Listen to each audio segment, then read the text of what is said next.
Hey everyone. Every year the team here at Garden Gate offers a few destination tours for garden lovers in Europe and the United States. And we thought we'd take a moment to share some details about one of our 2026 destinations in East Anglia in England. This is the region northeast of London, and it includes Norfolk and Cambridgeshire. Yeah. Norfolk kind of touches the North Sea there, and there's a lot of great gardens to see in this area.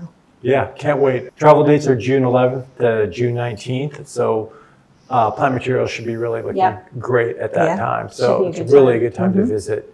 One of the first gardens, I'm going to dive right into it, okay? So one of the first gardens that I want to talk about is the barn. It's Tom Stuart-Smith's personal retreat. He's an award-winning garden designer, very well known across the world. And this is his retreat. He's known for his naturalistic plantings, but the barn still has a sense of history to it with some of the materials he used that mimics what was there previously. And it's all built around this barn that's restored from the 17th century. So there is some formality to it, but it's really more of a modern garden, and really looking forward to that and seeing his work. That'll be a great way to start the tour. I'm excited about that one. Yeah. Sort of a contrast to that is a garden called Sandringham, and if you're a royal watcher, you might have heard of Sandringham. It's the place where the British royalty typically goes to spend the Christmas holidays, and but it's also really well known for having a great garden. And it's a Victorian era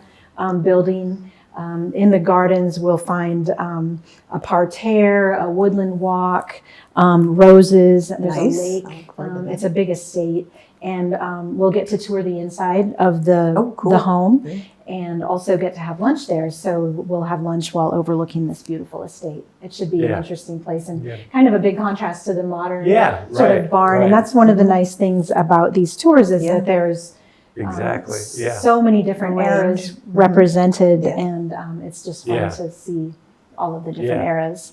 Another visit on the tour that has historic ties to it is Holkham Hall, which is home to the Earls of Leicester, and it's from the 1700s. It has a very well-known walled garden. We'll also be able to tour the house there is open at the estate, and it's just a masterpiece. The 6-acre garden there.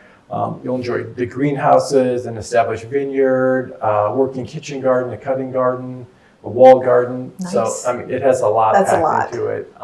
And the house is supposed to be just meticulously restored and just a great tour. So it's going to be a great spot. That'll be fun. I know guests really like it when we have both the garden and the interior of the house available to visit, and it's fun to get a tour and hear about the history of the area and the history of the estate, and also kind of place the garden in the context of that history. I think that's really cool. Back to a more modern garden, another one that I'm excited about is East Ruston Old Vicarage, and this is a garden I've been hearing about from other people for quite a while. It's a contemporary garden, but it has a big, it's plant collectors, people who just love plants, and they collect plants from all over the world. There's a Mediterranean garden, a lot of tropicals, just anything. It's just an exuberant plant lovers haven. So I'm pretty excited to see that one.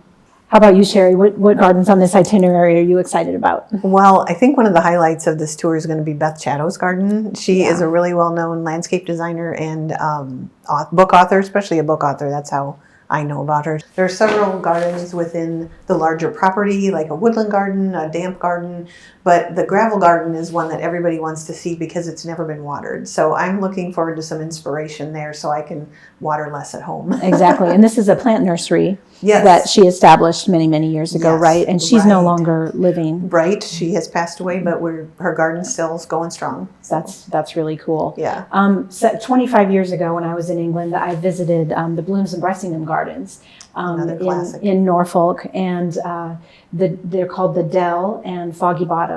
And the Dell is plantsman Alan Bloom's garden. Alan also is no longer with us, but his garden is still there. And he is someone who sort of pioneered the use, sort of perennial gardens as we think of them today, the perennial border or the perennial island with the mixing tall, medium, and short plants all together in a border. he was a pioneer of that design method, and also of just growing so many different perennials. And he bred a lot of perennials that we grow today. Yes. Yeah. And so it's really fun to see this. It'll be fun to see this national collection of delphiniums, for example. And they probably will be blooming, I would guess, in June. Yeah. So that could be really cool. And it's just a colorful perennial garden that blooms from spring through fall. It's just gorgeous. Right next door, Foggy Bottom, is Adrian Bloom's garden, and Adrian is Alan Bloom's son. He established Foggy Bottom 40 years ago-ish, and with a special focus on conifers, dwarf conifers, and ornamental grasses, and sort of more naturalistic planting. And he has also written several books on those topics over the years, and that was the first time I'd seen dwarf conifers in a perennial garden, sort of grown to their full size and not just little, because they'd had some time by the time I visited there. They'd had time to grow, and it was just so impressive. Cool. And again, I'm probably dating myself. You might remember Adrian Bloom as he was an occasional host on the Victory Garden years and years ago. You know, one of the things I love about our tours is we get to visit private gardens. And I think that's one thing our guests enjoy too. You get to hear a talk from the homeowner or the garden owner. They'll tell you about the history of the garden, how it came about, maybe some mistakes they made and how they rectified that. And it's just a great interaction. You can ask them questions, and I love seeing them walk around the garden and the guests talking and them learning things from the person who made that garden. There's always something to talk about. Oh, there is. It's great. That's very true. Yeah. And usually there's tea and cake. Yes. Yeah. Even better. I know. Can't complain about that. No. That's very fun. Yeah, that's the thing. I mean, those types of gardens you don't get to see if you're traveling alone or you try to plan a trip to England to see gardens. And these private, we have access to some of these private gardens. And I know people, we get back on the bus after leaving one of those, and people are just chatting about it, and they're just so happy, the smiles on their face. So, it's really fun. It is. There's just a big garden culture in England in general, so it's like everywhere you turn. Yeah. There's just something. Cool window boxes, great gardens. Oh yeah, I mean the breadth of plant material on the England tours is just amazing. I mean, it is more so than any country almost. But to me, for me, that where I've been, I mean, it's just amazing. Yeah, those of us who garden in the Midwest. Yeah, right. We feel very envious of of everything you can grow in England. That is very true. That's true. So on this tour, we will be staying in Cambridge for 3 nights. On one of those days, we visit the Cambridge Botanic Garden, which is going to be a very nice stop. But also we're going to have a punting tour, which... that'll be really fun. Yeah, a small flat bottom boat is called a punt, and there's a person that propels the boat along by pushing a stick into the bottom.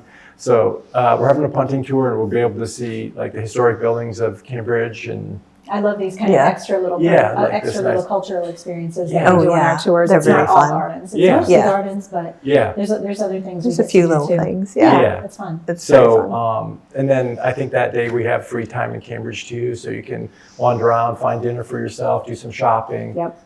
Explore on your own. Yeah, we've built that into the tour. So on this tour, we have 6 dinners included. So 2 nights you're free to find dinner yourself. That's fun too. It is fun. Trying to explore. I think we have 4 lunches, and one I know is a pub, and I think the pub has a really nice garden too. It's supposed to. I think another lunch is at Sandringham. Yep, I mentioned that. That's right. So there's some fun lunches at gardens. Sometimes, and then other times you get to find lunch on your own. Yeah. In a village where we are. Right. It's just fun. And all the breakfasts are included at our hotel. So. And it's a great way to start the day. Yeah, the hotels are really nice. They're 4-star hotels. They're kind of out of the ordinary. It's not like your usual chain. It's always really cozy and really integrated into the area where we're staying. It's really, and usually they're like really close to an area, either something you want to go see or some shopping you want to do. And I thought that was really fun when you have a little free time. It's easy to go, put your put some things down, take a rest, and then go out and wander around and see the area. Or sit on the patio at the hotel and Yeah. enjoy a view of the countryside. Yeah. Exactly. Yeah. Very nice. There's that too. Exactly. Uh-huh. Yeah. So speaking of that, Yeah. that is probably the gardens on the tours are wonderful. The experiences are wonderful. All the practical stuff is Yeah. good. The hotels, the food, all of that is great. But the best part, I think, is the community that we're Yeah. building Yeah. with a group of travelers. You know, you have 15 to 30 people that you really get to know well over that Yes. time.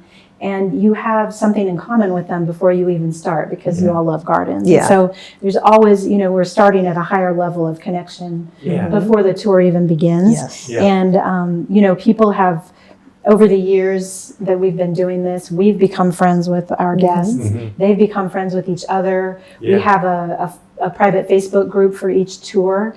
And it's so fun to watch that over, you know, even years after a particular tour. It's fun to see people Yeah. connecting and sharing information about how they met up somewhere Yeah. and visited a garden sort of halfway between where they live, Yeah. you know, Yeah. where they live. Yeah. And that sort of thing. And that's really fun. And so, and having repeat customers come back, Yeah, you we know, really multiple appreciate that. times. So, Yeah. We've appreciated that, and we love the community It's very, it's really fun. that's been building. Yeah. So if you have any interest in joining this tour, you can find the link to the complete itinerary and information in the description below.